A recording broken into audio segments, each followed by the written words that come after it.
In the late 1800s, Omaha, Nebraska was a booming western city that was soon to become #1 in the world in livestock meat production. In the early 1900s, nearly 80% of Omaha's population of an estimated 125,000 people had livestock-related jobs. These workers were primarily of European descent, and from 1910 to 1919, their participation in labor strikes and the First World War left many vacancies at the meat packaging plants. To fill the void, company owners vigorously recruited blacks in the southern states. There were ads in papers in Omaha and throughout the South that beckoned blacks to come north to better wages and living conditions. The wages that blacks were paid at the Omaha plants were lower than white workers, but it was significantly more money than they could earn in the South. Hundreds of blacks began to replace white plant workers, and by 1915, a burgeoning black community was established near the meat packaging plants in South Omaha and the near north side of the city. A new African-American newspaper called the Monitor began circulation in the summer of 1915. The Monitor was published weekly with news stories, columns, and advertising that was vital to establishing a strong sense of community among blacks in Omaha. By 1920, over 10,000 African Americans were living in Omaha.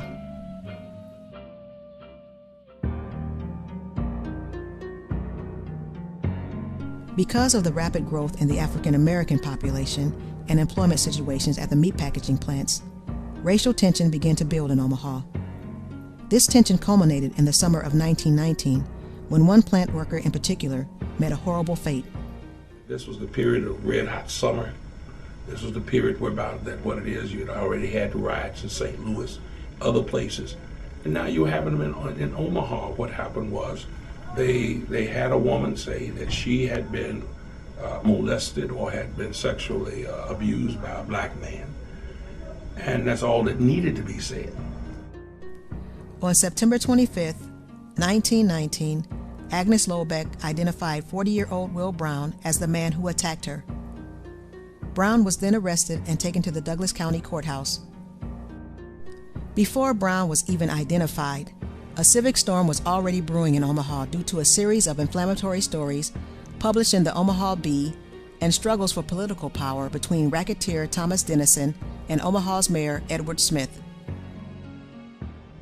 What's interesting is that the mayor attempted to keep them from taking Will Brown out of jail, and he suffered from an inch of his life being taken from him. And that was really the intent from the very beginning, to really kill him, as well as to bring about the racial tension even more so. On the evening of September 28, 1919, a crowd of an estimated 5,000 to 10,000 people gathered outside the Douglas County Courthouse and demanded that Brown be handed over to them. Inside the courthouse, a frightened judge and other prisoners sent a note down to the crowd, saying that they would surrender Brown. The bloodthirsty crowd could not wait and rushed into the courthouse to seize Brown. Once in the hands of the crowd, Brown was beaten, hung from a lamppost, and shot more than 100 times. Actor Henry Fonda, at the time just 14 years old, witnessed the horrendous event from a second-story window at his father's printing company across the street from the courthouse. The ghastly melee ended with the burning of Will Brown's body. An Omaha World Herald photographer captured one of the most infamous photographs in American history. After the riot, federal troops were called in, and for 2 days, Omaha was under martial law. Even though over 100 people were arrested in connection with the riot and the murder of Will Brown, no one was charged.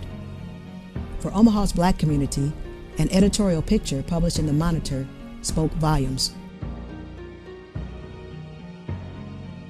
Will Brown was buried in 1919 in an unmarked grave in Powder's Field at Forest Lawn Cemetery in Omaha. 90 years later, in July of 2009, a man from Riverside, California, Chris Hebert, who has no ties to the city of Omaha and has never visited before, was moved to pay $450 of his own money for a marker for Will Brown's grave.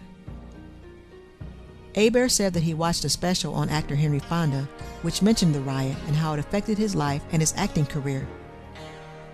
Hebert also said that he hopes people will stop by the headstone and reflect on what happened to Will Brown in 1919, so that we may never let ourselves sink again to this level of inhumanity.